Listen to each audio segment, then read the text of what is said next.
Ladies and gentlemen, welcome to the very first episode of our new webinar series, The Power of Recruitment.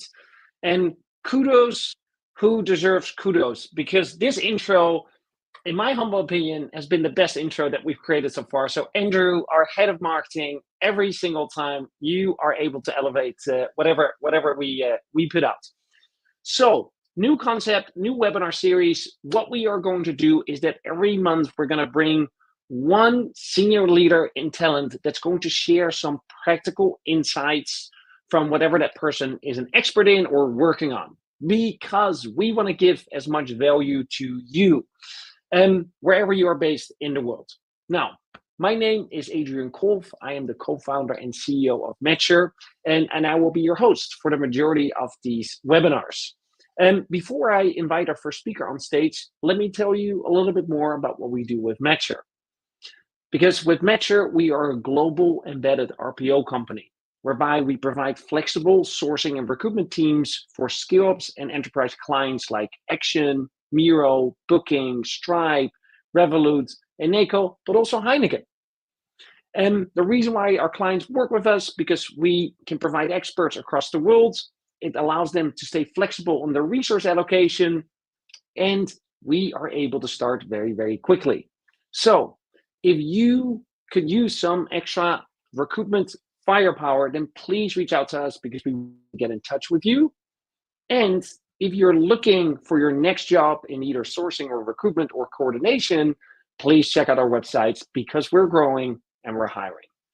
Now, ladies and gentlemen, drum beats, please, because I'm very excited to welcome our first speaker, who's been speaking at several of our other events, Andreea Lungulescu, a principal talent acquisition partner with over 15 plus years of experience in recruitment, and is also the founder of Talent Crunch in Berlin. And I dare to say, Andreea, you're an influencer. You're a recruitment influencer. Everyone that I speak to knows of you. A lot of people follow you, and I've experienced this multiple times myself. You're such a kind and warm person that is always willing to share the things that you've learned. So I'm excited to have you. Welcome. Thank you. I have to applaud you for the absolute perfect pronunciation of my surname. Really, well done. I'm really happy to be here. I think I'm really a bit flattered, if I'm honest, with the fact that I'm the first guest on this new webinar series that you're launching. When Andrew reached out and shared a bit more about the topics and what you're looking to do, I was like, oh my God, yes, I need to get my fingers in there. So I'm really happy to be here. I am quite warm, and I'm more than willing to share with people things that I learned, experienced, deployed, because I think I am grateful for the people that taught me, and I think it's paid forward, right? Yeah, 100%. Actually, that's a nice little segue. Do you have someone that comes to mind? We didn't prepare this. This is a little off script, but do you have someone in mind where you look back, it's like, hey, that person at the time helped me forward in your career, or by giving something without expecting anything in return? Yes, straight off the bat, 3 people come to mind, actually. Yep. The first one is Anna Brandt, who was my first manager at Zalando. The second one is Manjuri Sina, who was my second manager at Zalando. And you will laugh. And the third person is Julia Krai, who was my third manager at Zalando. What? Yes. It was just like, it wasn't planned, it just happened. But all these 3 women had such an impact on my career and also me as a human being, because they were very honest with me and they told me things that I need to work on to my face. No curtain, so I can just learn and just do. So it was fantastic. And they didn't really expect much back. Even after they were my boss, they were still helping me. So that's really, really kind. So good. And the funny thing is, we have Anna, we have Julia, we had you. The only person missing that we've had on stage is Manjuri, and she's too busy speaking at other conferences. Yeah. That being said, Andreea, thank you so much. I'm not going to take too much of your time, because people are not here for me; they're here for you. So, Andreea, thank you so much for being here, and I'm looking forward to what you have to share. Let's see. Great. Thank you for giving me the stage. This is a topic that I speak about a lot, I write about a lot, and I work on a lot. It started from frustration, in pure honesty. It is the fact that we, in the talent acquisition space, in my opinion, we come across as this constant cost for a company. And I disagree with that. I believe that we can prove that we can not only add financial value, but we can make money for an organization. So this is what started this whole thing. Now, the presentation today will be a bit of a mix because I can't ignore the current landscape. I can't ignore all the research that is gone out from Microsoft to World Economic Forum to everything that's going on in the AI space, HR tech space. So these things do not live on separate islands. They are all connected. So I tried in the presentation today to go through a number of things. It's going to be a long and heavy presentation. The reason for that is I wanted you to have the written information so that when the presentation is shared with you, it's going to be a free PDF for everyone to access. Then you have everything in one place. So with let's say we move on from the cute introduction straight into topics. If my computer works, You can't have a webinar without IT not collaborating. The high level overview, where are we with this? So everybody talks about artificial intelligence. Everybody talks about how they need to move and implement tools in their organization. They need to be more efficient. They need to optimize this, optimize that. They need to upskill. They need to let people go and bring tools in. It's so much noise and it's so much confusion. And then you have the BCGs, and then you have McKinsey, and then you have all the reports and research coming out. Some things are really important to be brought up. So we use AI at work. I believe most of us, but do the companies that we are working for understand that? Do they enable us to use it legally even? Maybe not all the time. Do they enable us to become good at what we are doing? Do they enable us to become trailblazers for the organization? Maybe not so much. So the research is out there for everyone to see. Only 22% of companies surveyed have actually moved into this AI space beyond proof of concept. So beyond, let's talk, let's try, let's do a little pilot here and there. So with this in mind, the whole presentation will run around these topics. Upskilling, what do we need to keep in mind? How are we going to bring in frameworks into the workplace that you can apply from tomorrow in order to get your company to the next level, in order to get your talent acquisition domain to the next level? The first thing is something really important to remember. The conversation started with the idea of cost, right? We lose a lot of money when our recruitment processes are inefficient. I would hope that this is not a surprise for you by now. But if you've never calculated the cost that you're losing, there is, again, research out there available if you don't have the time or capacity to do so in your organization. But I pulled some numbers out for you. So let's say a company hiring roughly 500 people annually, you may lose up to 1.2 million euros, because of your recruitment inefficiencies. And what you see here is a graph showing a rough estimate in percentage of how much money you can lose throughout the different stages of your recruitment process. That being said, there are things that you can do to take note, to understand where do you stand today, and then to be able to take action for where you need to go tomorrow.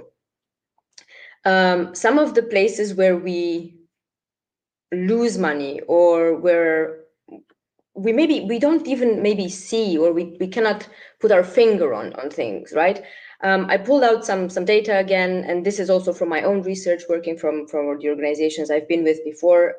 A lot of them were corporate, and in the past I've been in consulting. And as Adrian mentioned, I've been doing that for 15 plus years, only talent acquisition, talent management, and development. Sourcing, when it's inefficient, especially today, it will impact your overall cost by quite a bit. Think about your response rates. If in today's age, you perform sourcing activities which return below 20% response rate, you should really look at that. Unqualified applications, this is a topic which is so painful for us right now, but us spending time doing that is another massive drip of money. So not to be ignored.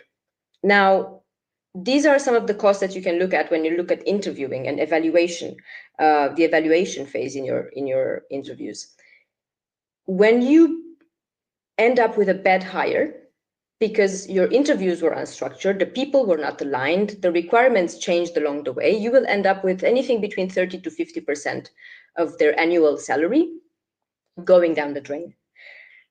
The second thing is the rejection. When you have a good gem at the end of your process, but the evaluations have been biased maybe throughout the process, and you end up losing people because of someone's halo effect, because of someone's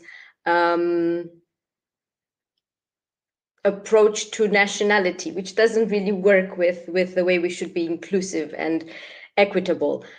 This may lead to you losing up to 35% of their rates.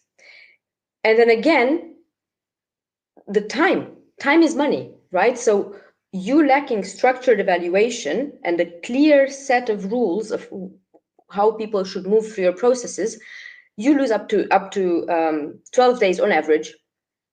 And time is money. It's not just your salary, your hourly rate, but it's everyone involved in the process. The second big part is the offer stage. You bring someone to the offer, all that time spent is money, and then they drop at the last minute because you haven't done your due diligence at the very beginning of the process.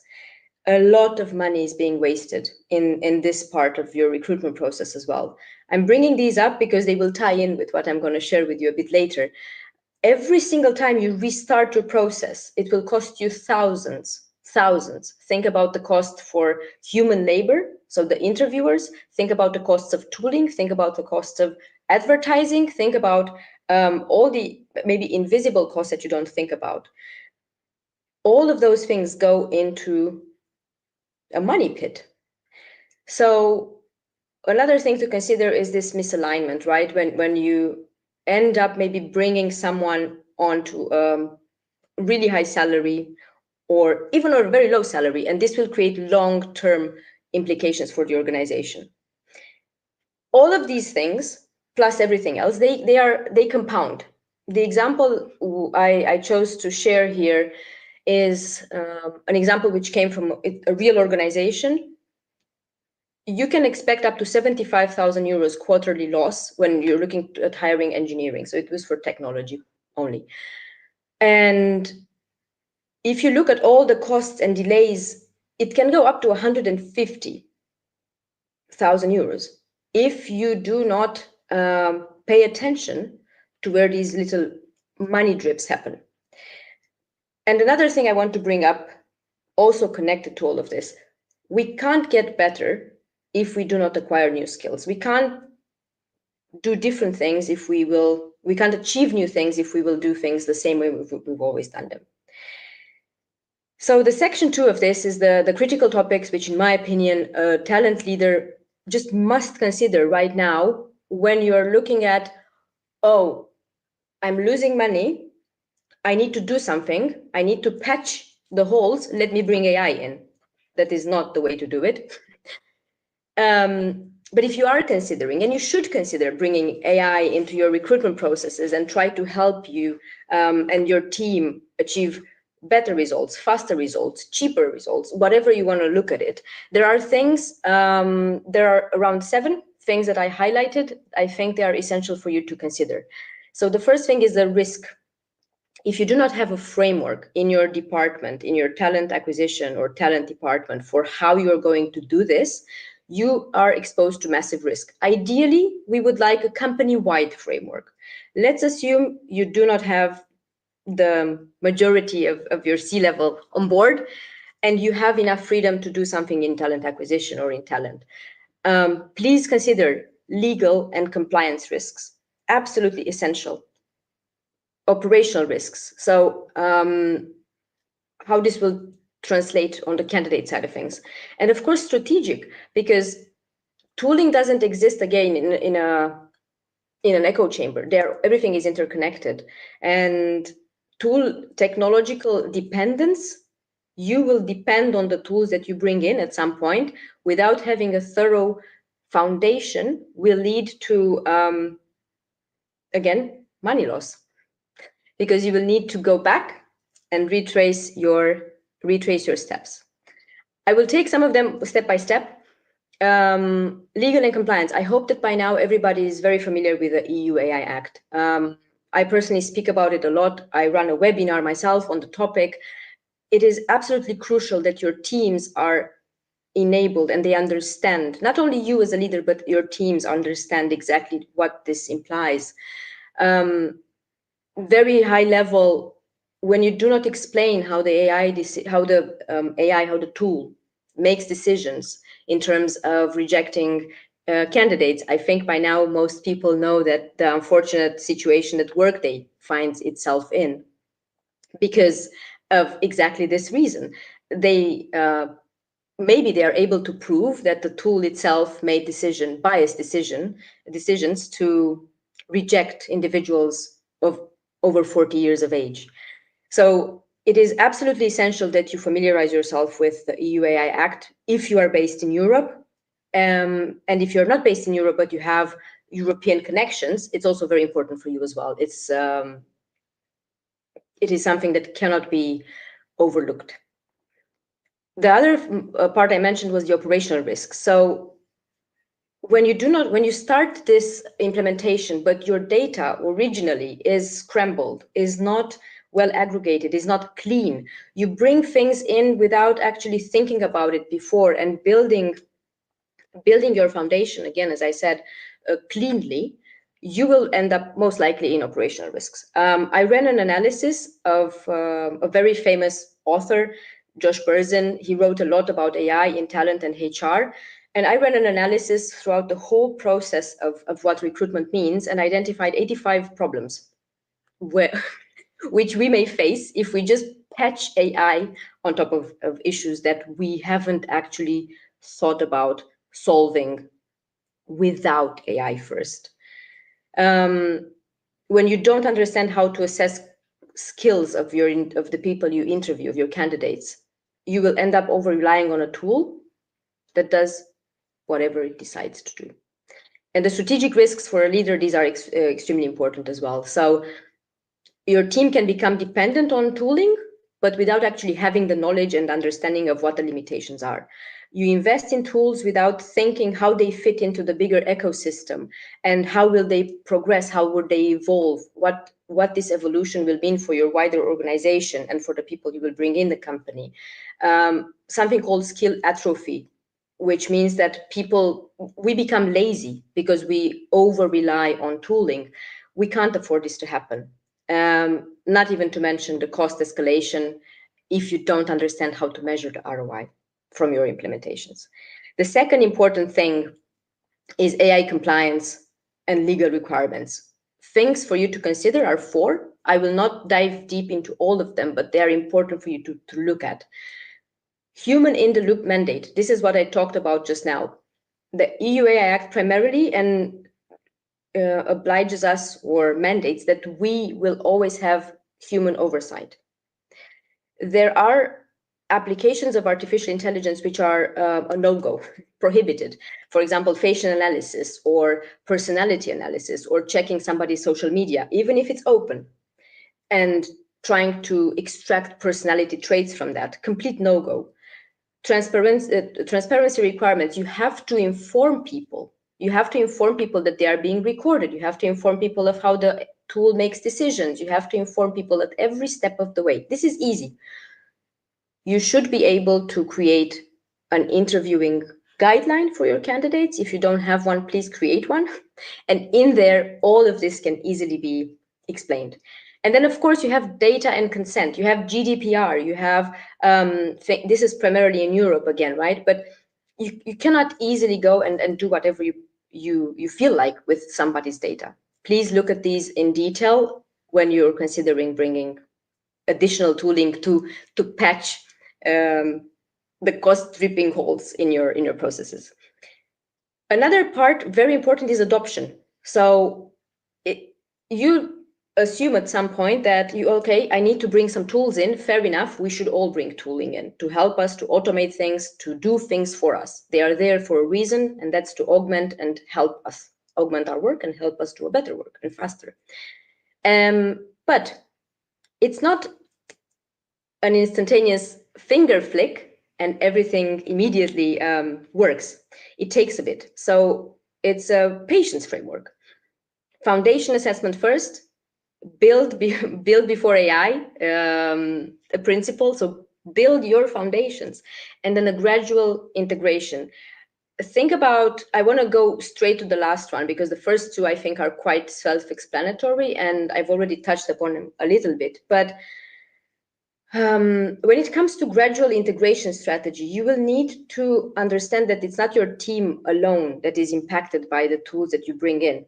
You will need to consider the vast effect, the ripple effect, right, if you want, of how the integration of such tooling will have on other departments, on the way they run their work. Imagine that you are in a larger HR department. It happened to me in an organization I was at.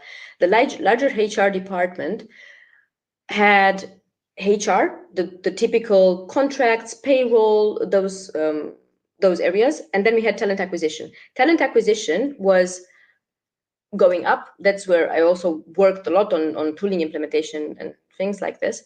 We were progressive, we were forward thinking, and the HR was not, even though we were under the same umbrella, you would argue. However, the leadership and the drive was different. So what may end up happening in a situation like this is that one department implements and brings and does and so on and so forth, and the other one is not able to keep up.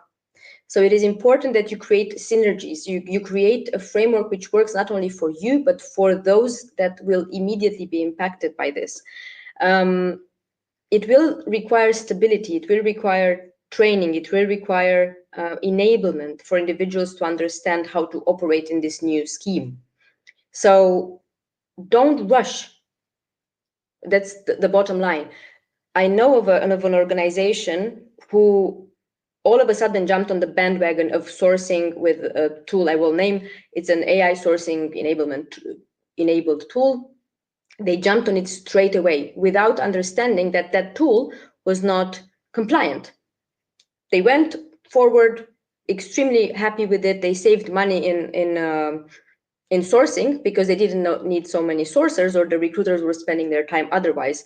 They ended up losing the data and going through legal problems because they haven't spent a minute doing the due diligence of how will that tool integrate with their other tools. What about the data access that's happening in the background? These are things that you shouldn't ignore, really should not ignore. Similarly to your governance and compliance topics. Now, it may sound a bit grim, and there is enough research out there to show that a lot of our professions will be strongly affected, positively and maybe not so much, by the continuous adoption of artificial intelligence tools in our day-to-day life. There are things, it's another topic I write and I speak a lot about. There are things that will most likely be hardly ever replaced from what we have as human beings. And I've tried to give you 5. There are more. The first one is something called strategic problem finding and solving. Problem finding is something that I first read more about from an individual called Pedro Porto Alegre. Absolutely fascinating work. I invite you to really go and look it up. Problem finders are just as good, if not better, than problem solvers. Because what these individuals can do, they can look at everything we just talked about and identify where the issues are, and then identify what the issues may be. So they have this maybe a way of catastrophizing things, which can be bizarre, but their way of looking at things may help you understand the risks that you may expose yourself to. And then the problem solvers will have a way of understanding how they can work around, what mitigation processes should they put in place. Contextual intelligence is another one. We will look a bit into this in a second. And then you have relationship management. We will always work with people, no matter how you put it. You will have to. And if it's someone that you work with and they are a waiter at the restaurant that you like to go to, you will always be around people. And understanding how to manage relationships is something that will take a while until the AI takes from us. Bias recognition and mitigation, and the last one is strategic business partnership. This refers to something I will talk about it in a second.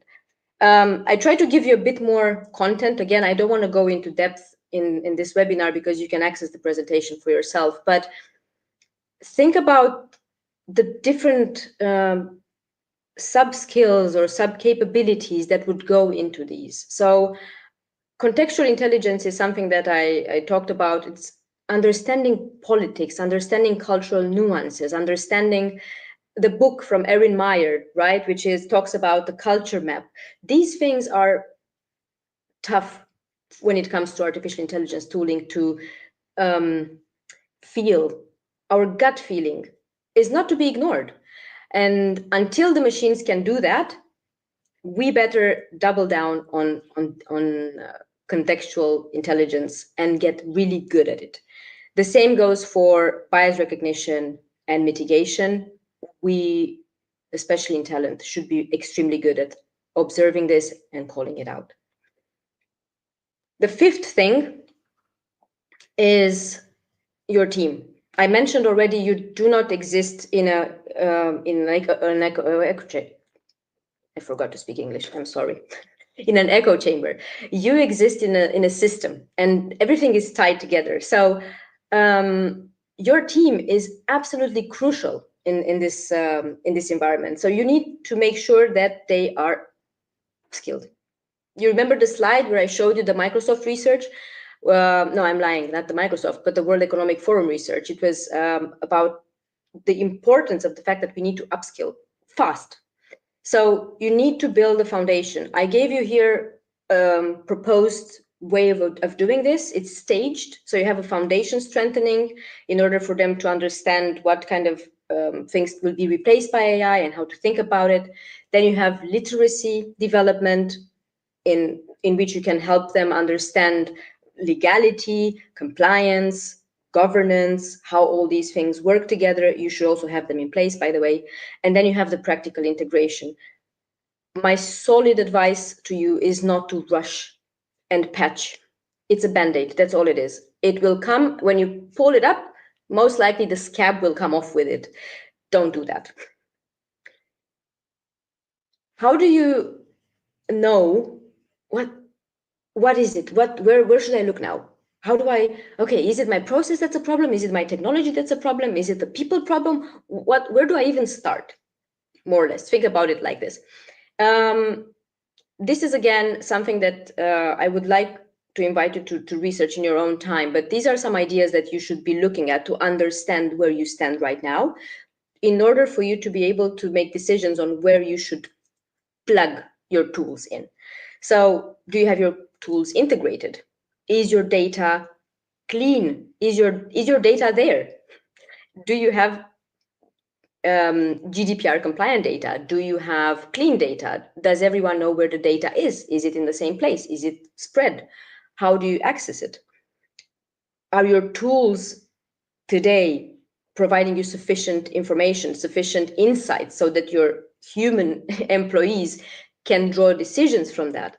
Because if not, you can bring a tool in, it will also not be able to derive decisions because the data isn't good enough. Do your people understand how to do these things themselves so they can train the tools and can operate the tools properly? Or do you need maybe to spend a bit more time sorting out your foundations before you try to cover your costs by bringing in a tool that promises that will save the day? Who owns what in your team? Is it IT? Is it talent? Is it HR? Who owns these tools? There are so many questions that you should ask yourself before rushing into it. And the last thing is the critical factors for talent teams just before adopting the new AI tools. Again, going back to the very beginning, we lose money in our recruitment processes through multiple unfortunate ways. And until we get our foundation in check, we will keep losing money. So same goes for implementation of tools. When I did the implementation in my previous role of an AI interviewing tool, this was where we started.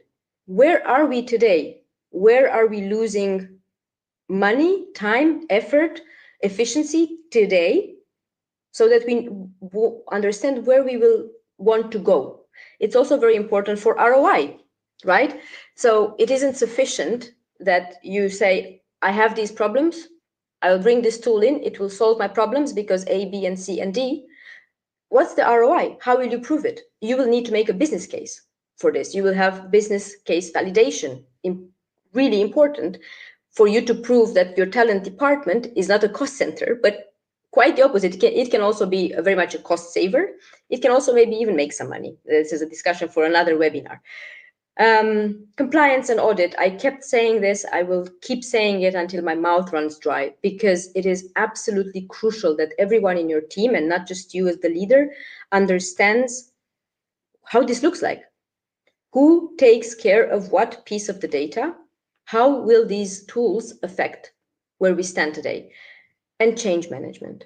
Change management doesn't start in the moment you decide you need to patch a recruitment process by adding a tool on top. Change management starts by understanding if the people actually have a problem they want to change for. So we have this problem. Should we make a collective decision that we want to be better? Yes, most likely. Okay, and then you start from there, and you enable people and you carry them along with you on this journey, because chances are that if you bring a Band-Aid, put it on top, but you haven't cleaned the wound, you haven't made sure that it is well prepped, you just put a Band-Aid on top, you may get an infection. We don't want that in teams. So make sure you get yourself leadership support, C-level support as much as possible, and make sure that you have change champions in your organization, in your team, and not only in your team for your team. You have a change champion in the HR department that we talked about, in some of the hiring managers, across the organization, because change will not only affect you, it will affect the entire domain, the entire ecosystem that you live in, business-wise, of course. And these are the 7 things I think you should really think about. And these are some of the things that I believe you could try and do quickly before jumping into things. If you've already jumped on it and you're enjoying it, you can also go back on some things and say, have I done this? Should I work on it? Maybe not, maybe yes. This is your decision you will make yourself. But some small practical implementation steps. Do you have your intake processes clean? Intake process means the hiring strategy discussion you have at the very beginning when you kick off a new role. Do you have your interviewing frameworks in check? Can you feed this into an AI and then ask the AI to make suggestions or to understand patterns? If you don't have that, no AI would be able to help you. Maybe you can build that with an AI, but not with an AI tool like that. You can build that easily with any generative AI tool existent on the market. And data-driven decisions. Do you understand how you make decisions today? Are they data-driven? Do you have the data? Is it clean? Is it readily available? Is it telling a story? Or is it scattered all over the place? Because no AI will help you there either, if it's not. So a clear intake process. I don't like the word intake. Think about it as a hiring strategy, a kickoff, right? People call it a kickoff. I call it a hiring strategy. When you get everything in, everything. Is this process of getting everything in clear? Does everyone know how to do that? with depth. Interview frameworks, I just touched upon it. I will not repeat it. And then your decision making should be only based on data, because most likely that machine will not be sitting back and thinking about what ifs. It will need to use data to make instantaneous decisions. And if your data is not there, and if it is not accessible, and if it is not reliable, your output will also be completely unreliable. And another thing very important for us in talent is, of course, the bias topic. I think everyone by now experienced a situation where you go into an image generator and you ask it to create an image of a professional sitting at a desk, and you end up with a man. No shade to that, but it's just the way that the tools have been programmed so far. It is directional. It will change, but it will take time, and we need to partake in that change. Again, this is me basically repeating myself. Data infrastructure, absolutely essential if you want to go ahead with your AI implementation. Of course, this also relates heavily to governance. Who owns what part of the data? And compliance. Is my data compliant to the legality of my environment? If it's GDPR, if it's the law of the country that you're in, if it's however you work with your works council and things like that. So it's a lot deeper. The second part in this is the human collaboration, human and AI collab. I write about this in relation to the recruiter role, but I don't think this only applies to the recruitment roles. I think you can look at it in terms of what will the machine do? What should I do? How do we become friends, right? Your machine today can tell you that these 50 applications are a 60% mismatch based on your job description. What am I going to do if I decide to actually move forward with those folks, or with some of them? I can do cultural fit assessment. The same goes for the other way around. Let's say you have 50% of them that are perfect match.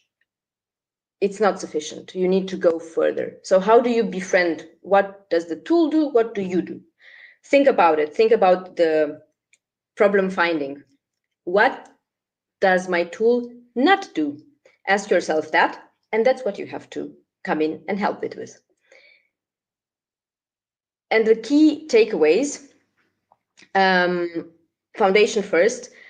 I have said this so much in webinars, presentations, talks, writing, that I think I will use it as my second name, Andreea Foundation First Lungulescu, because it is absolutely essential.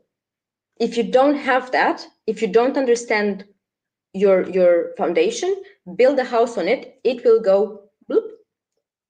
It will not stand, or it will stand on stilts, it will maybe wobble, and you will most likely not achieve excellence through that. Compliance by design. Again, legal requirements and AI. This is an absolute must do. There is no, I can't sugarcoat this, honestly.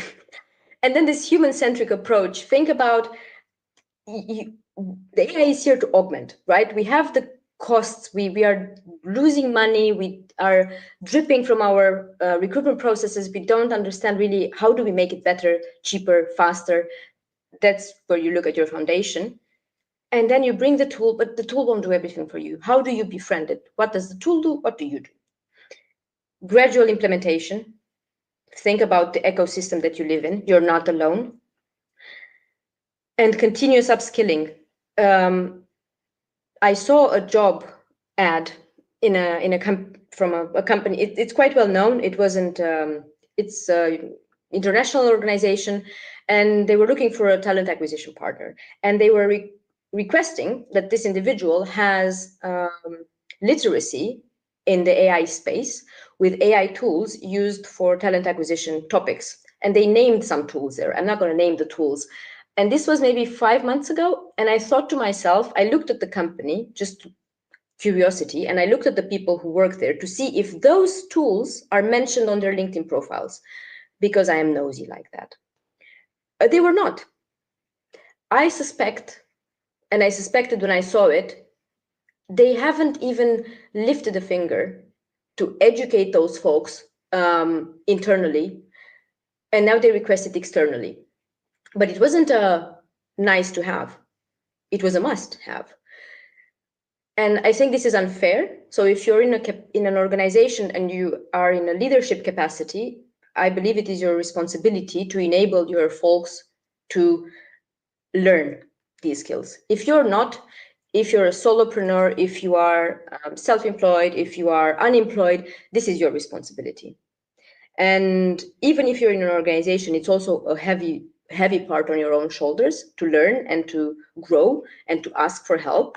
But continuous upskilling and continuous learning is absolutely essential,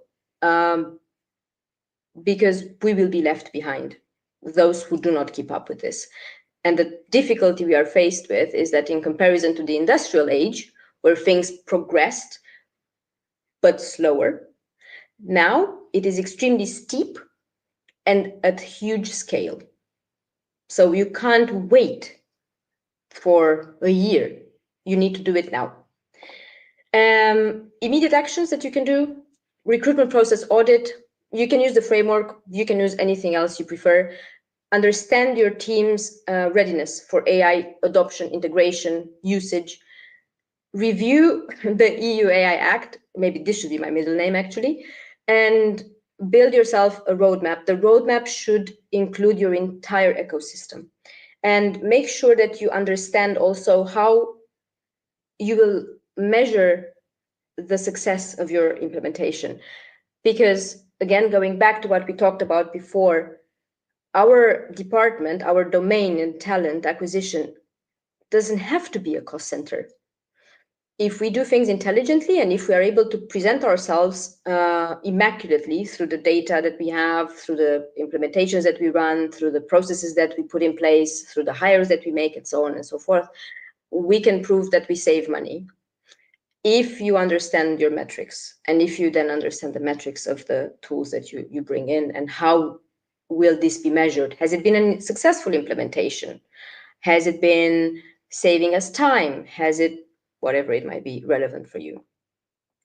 And the food for thought a little bit, if you want, is the organizations who think about doing this, what is the correct word here? In a holistic manner, in terms of integrating tooling in order to solve some of the cost inefficiencies that they face, for example, or solve some of the problems that they face. Or maybe they want to avoid problems altogether. Maybe they are very new and they don't even want to get those problems in the first place. Those who will do this holistically and will start from the bottom will most likely gain a competitive advantage. So think about it in the greater scheme of things, and also remember that your problem finders are essential, just as the problem solvers are. So if you want a new skill to develop your problem finding skill as well. And I think that is it. These are the resources, some of them that I brought into the discussion today repeatedly. And these are proprietary to myself, things that I keep talking about, writing about, preaching about. And they are all available also online, also for free for everyone to read. I hope this was comprehensive enough. You have time to go through these things on your own. And I hope that there are some questions, because otherwise I will feel extremely lonely for having spoken for so many minutes. Hi. I can't hear you. Yes, we are here. We are here. We are here. It's always the Okay. awkwardness of doing these webinars, because there could be tens of thousands of people there, and there could be one cricket, right? Like, you have no idea, and there's also no feedback coming through. I completely hear you and can relate to that feeling. The good thing is, many of these webinars they're obviously recorded. We upload them on our YouTube channels, and then they get hundreds, if not thousands, of views. So this content will get the eyes and ears that it deserves. So don't worry about that, Andreea. Andreea, first of all, thank you so much. As always, jam-packed with amazing content. Question for you I have: in terms of AI, the tools, and what you see that's out there, what are some of the things where you've seen that they've actually been able to drive efficiencies and cost savings in terms of actual tools and user cases? To name names. Yes. Ooh. How about I try to avoid naming names, but I will try to tell you the kind of tools. Sure. By far, and I need to make a small disclaimer here. Yeah. If you have your recruitment processes in place and standardized, by far the AI note takers, especially those designed for talent acquisition, Yeah. they can be an honest, true to God lifesaver. Yeah. So much time is saved, so much miscommunication avoided, game changer. Obviously, for a long time, CRMs were around for a long time. Now they gained AI capabilities, and they are able to, for example, predict if you have a CRM in place. There are big tools which are CRM primarily for the talent space, and they Yeah. are able to predict in terms of your pools of candidates when should they approach whom and how, and this can be extremely helpful. To name here, I will name Gem. For Yeah. the previous one, I will name MetaView and Fathom because Yeah. these I'm familiar with and I'm happy with both of them. I'm not happy with Otter, for example. I'm sorry, Otter, but not good Yeah. enough. Yeah. And then, of course, you have the ATSs, which today is just a fight for who Yeah. launches the most features that will do the most AI looking like thing. But there are ATSs which are better. Some are better than others in relation to how user friendly they are. Because what happens is when you have an ATS, which is already a big product in general, it has a lot of things to look into, a lot of things to take care of. When it is user friendly, on top of having AI capabilities, I think that's where you have the distinct advantage, because you can't just bolt on AI here, AI there, I'm going to do this and I'm going to do that, and people don't understand and they are not able to manipulate your product. Here I will refrain from giving names, but there are some really high quality, user friendly tools in this space. Yeah.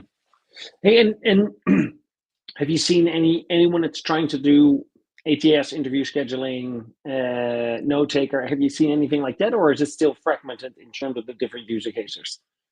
No, both. They still exist as separate products, and there are companies who prefer to do the integrations. Most of them support a variety of integrations, but Yeah. definitely the bigger ATSs today have, or they are tapping into doing all of these things. They also do HRIS and ATS and scheduling, but this is my unpopular opinion. Don't throw stones. But it's like a Hyundai. Hyundai makes cars, hair dryers, washing machines. I'm like, is everything good? Yeah. I'm not sure. So when I see all of that stuff, I'm like, I get it. You want me to have everything in one place so I don't leave your platform. Yeah. I Yeah. I Yeah. get it. But really, I don't know. I don't know. So, but there are some which are quite successful. I think also very well known and very large organizations have done it before successfully. And now there are some newcomers to the market. We know one from our We Are developers, let's say, collaboration last year, Yeah. right? Absolutely taking the world by storm with the quality of the product, right? Yeah. So we will have both, but this will have to depend on your specific use case as an organization. It's not enough to say, okay, scrap everything now, bring in a tool that says that it does everything. That's not. Don't do that. Yeah. Yeah. No, fair enough. Fair enough. Hey, you speak to a lot of folks in TA, right? What do you feel in terms of the sentiment around AI, the potential fear, but also the opportunity? Sorry. Bless you. Sorry. What is Uh, Yeah. So what is the general sentiment? Like, are people afraid that that AI is going to take their job? That there will be less jobs? Are people excited about it? Yeah. What do you Yeah. hear? Thank you for asking me this question. So my community is now over 4,000 people. Yeah. And I also run a webinar. It's a series. It's every 8 weeks when we talk about this topic. And what I noticed recently, in the last maybe half a year, more or less, it is so dispersed. I cannot believe that today, I'm in Berlin, right? I can't believe that today the people that I'm talking to, there are still very high and very low in terms of understanding what is going on. It's like Yeah. AI is here to stay. You need to embrace it. And there are people who are freaking out about the fact that they will be left without a job. And that freak out sentiment makes them go, learn everything as fast as I can, learn as much as I can, upskill as much as I can, maybe transition in another job. And they are some of them. Also, the positives may also be there. And there are people who are taking their sweet time, who, when you bring into discussion, have you used GPT for this? No, I didn't think about that. How did you not think about that? It's like Google. Yeah. So it's very dispersed. And very interestingly, I had a conversation with someone from Eastern Europe. I'm trying to collaborate with a business in Eastern Europe, and that's even more different. Mm. They feel like, again, they can take their sweet time. Some of them are very progressive and they would like to do, but the environment is so, we don't need it right now. So it is it's so polarized. It is absolutely a surprise for me, because I would have imagined that everyone has understood in the last 2.5 years that this side of I can take my sweet time, this is not an option. Yeah. So it's a very, I don't know, you talk with a lot of people as well, so I don't know if you share my sentiment in Very similar. observation. Very similar. Yeah. Very Yeah. similar. It's interesting. I haven't seen anyone in our field really speak about the next 2 to 3 years and how it's going to really impact both the level of recruitment jobs out there, but simultaneously also what's happening on the job market, which is interesting. I follow a lot of like bigger speakers on on AI, and there's a general consensus that whether we like it or not, it's going to impact the job market significantly. But as with any revolution, right, new jobs get created, and that's going to be fascinating to see and to witness. We fully embrace it within Matcher. We have a variety of different tools that we that we use internally, but also then implement with our clients. And ChatGPT is our best friend, right? Like that's really how we treat it. Yeah, for sure. I think there is, you know what I prefer to do sometimes? I mean, don't get me wrong, I do believe in the bigger voices in the scene, but I found, especially on Substack, I found a lot of individuals who write maybe a bit more unknown to the wider population, but they write about the impact of artificial intelligence in their niche. And their niche, in the case of the individuals I'm thinking about, is either product management or software engineering. And it is so relatable. And I think one thing I would advise individuals to do is to not stick to the profession that we are in, because I think looking at how other professions are perceiving the effects of artificial intelligence and the tools, it also can inform some decisions for us. So we can say, oh, I haven't thought about it like that. So it's like problem finding. Okay, oh, a new problem. I didn't think about it like that.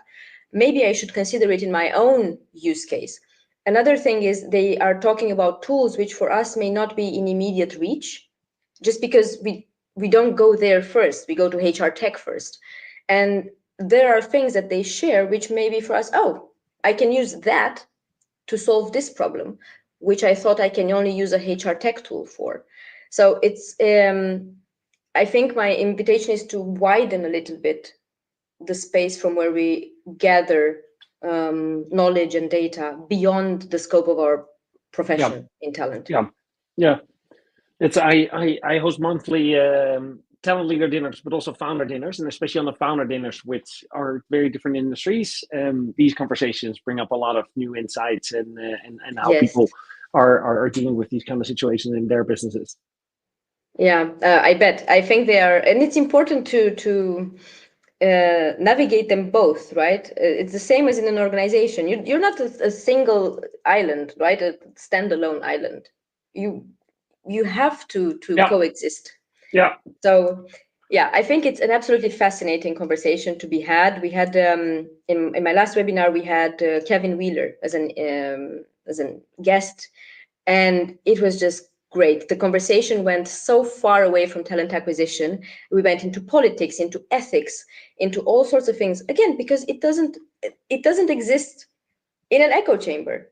It's the whole thing that needs to be taken into account when we are looking at how are we moving forward from now, or from the last year or even more. So good. Andreea, we're coming to the end. What's the best way for people to connect with you? May I assume LinkedIn?